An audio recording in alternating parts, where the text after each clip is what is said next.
हरे कृष्णा। तो सभी वैष्णव भक्तों के चरणों में दंडवत प्रणाम। मार्गशीर्ष मास महात्म्य, हमारी जो कथा श्रृंखला चल रही है वह मार्गशीर्ष मास महात्म्य अध्याय 8। तो अध्याय 8 को हम सुनते हैं। ब्रह्मा जी कहने लगे कि हे भगवान, श्री तुलसी का महात्म्य ठीक ठीक कहिए, जिसके निकट रहने पर ही आपको अत्यंत प्रीति है। भगवान कहने लगे कि हे ब्राह्मण, मार्ग के पुष्प, सुवर्ण पुष्प तथा मुक्ता के बने हुए पुष्प तुलसी पत्र के दाने से 16वीं कला के बराबर नहीं। जो मनुष्य तुलसी की मंजरी से मेरा पूजन करता है वह फिर कभी गर्भ योनि में नहीं आता है और मोक्ष को प्राप्त हो जाता है। जो मनुष्य तुलसी के वृक्ष के गमले आदि में रोप कर उसके दलों से मेरा पूजन करता है वह स्वर्ग में तथा मेरे श्वेत दीप ग्रह में आनंद करता है। जिसने सावत निर्मल सुगंधित युक्त तुलसी पत्र से मेरा एक बार भी पूजन किया है, यमराज पट पर लिखे हुए भी उसके पापों को मिटा देता है। जिसने एकादशी या दूसरे पवित्र दिनों में मेरी तुलसी पूजा से नहीं, मेरी पूजन तुलसी से नहीं की, उसके यौवन तथा जौवन की को धिक्कार है और उनको ना इस लोक में ना ही परलोक में ही धन और संतति का सुख प्राप्त होता है। मार्गशीर्ष मास में तुलसी दल से मेरा पूजन होते हुए देखकर ही मनुष्य ब्रह्म इत्यादि पापों से छूट जाता है। और जो मेरी लक्ष्मी पति की नित्य ही तुलसी से पूजन करता है उसके महान पाप भी नाश हो जाते हैं। फिर मामूली पापों का तो कहना ही क्या। मेरे पूजन में वासी पुष्प और वासी जल यद्यपि वर्जित हैं, पर तुलसी पत्र और गंगा जल कभी भी वर्जित नहीं होते। हे पुत्र, मालती आदि के पुष्प तभी तक मेरी पूजा में गर्जना करते हैं जब तक वह तुलसी पत्र से मेरी पूजन करता है। जो मनुष्य एक बार भी बिल्व पत्र से मेरी पूजन करते हैं वह मेरी सामीप्य मुक्ति का भागी हो जाता है। और सब लोग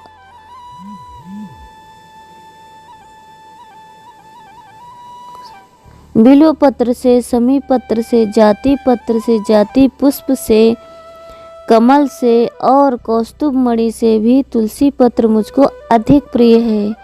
मेरे हृदय को आनंद देने वाली मंजरी युक्त सावत पत्र वाली तुलसी क्षीर सागर से उत्पन्न होने वाली लक्ष्मी से भी मुझको अधिक प्रिय है। जैसे एकादशी कृष्ण पक्ष की हो या शुक्ल पक्ष की हो, मुझको दोनों ही अत्यंत प्रिय हैं। वैसे ही चाहे श्वेत हो अथवा कृष्ण हो, दोनों ही तुलसी मुझको अत्यंत प्रिय हैं।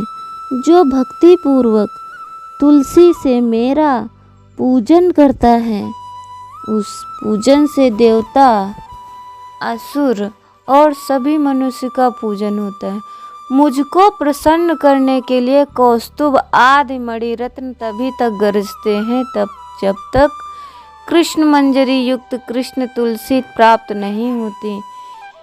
जो मनुष्य कृष्ण तुलसी से भक्ति पूर्वक कृष्ण भगवान का पूजन करता है वह उज्जवल भुवन अर्थात विष्णु लोक को जाता है, जहाँ लक्ष्मी के सहित भगवान विष्णु निवास करते हैं। जो मुझे पूजन के लिए भिक्षुओं की तथा दूसरे वैष्णवों को तुलसी दल देते हैं वे लोग अविनाशी पद को प्राप्त होते हैं।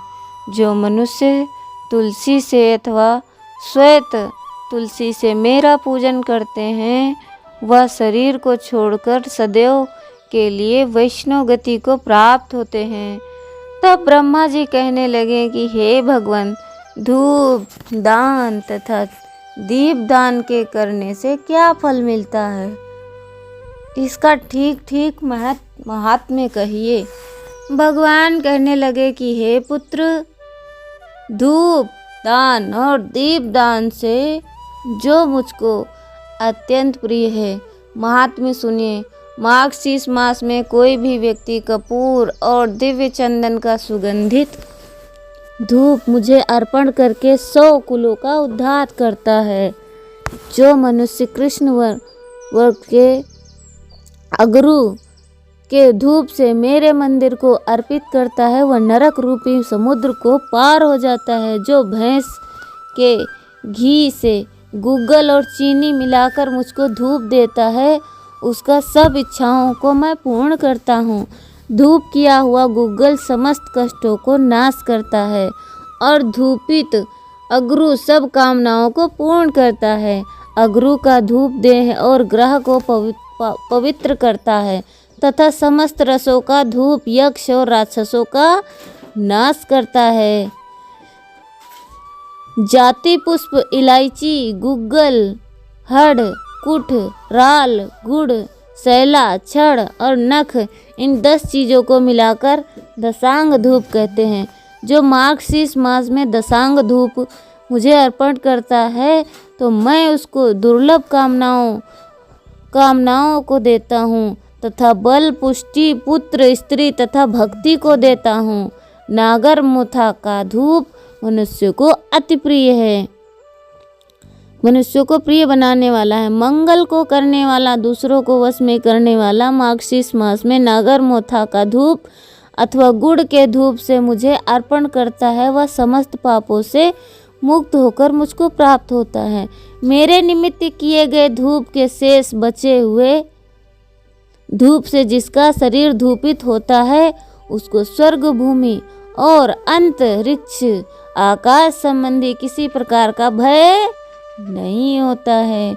मार्गशीर्ष मास में मेरे सामने श्रद्धा से निरंतर धूप अर्पित करने पर किसी प्रकार की आपत्ति नहीं आती और सब संप्रदायों प्राप्त होती हैं। धूप सुंदर रूप धारण करता है।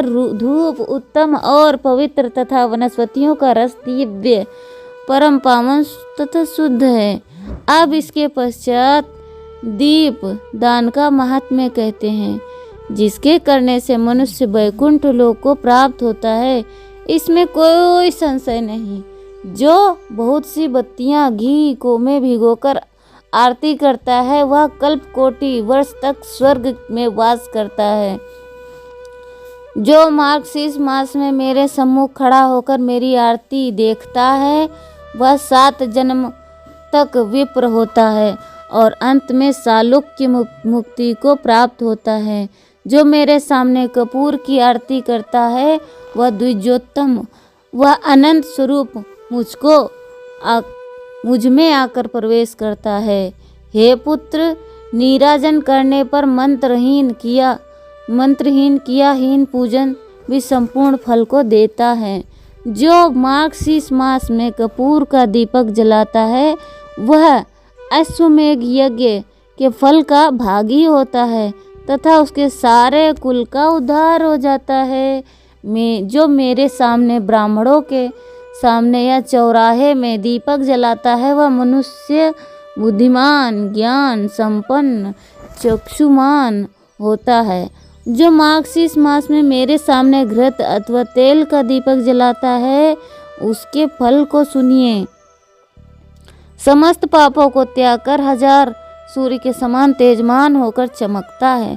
फिर विमान में बैठकर मेरे लोक में सबसे पूजित होता है। अतः विद्वान पुरुष अवश्य ही दीपक जलावें।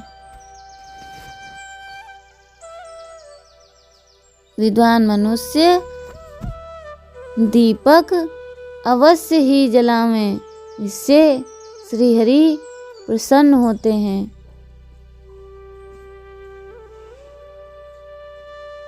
हरे कृष्णा कृष्णा कृष्णा हरे हरे, हरे रामा राम राम हरे हरे। अतः विद्वान पुरुष अवश्य जलावें। जो दीपक जलाकर मुझको धुआं देता है वह अवश्य ही नरक में जाता है। हे द्विजोत्तम, जो पातकी लोभ से अथवा द्वेष से दीपक की चोरी करता है वो अवश्य ही गूंगा होता है और अंधा भी होता है। श्री स्कंद पुराण मार्गशीर्ष महात्म्य भाषा धूप दीप महात्म्य का वर्णन 8वां अध्याय समाप्त हुआ।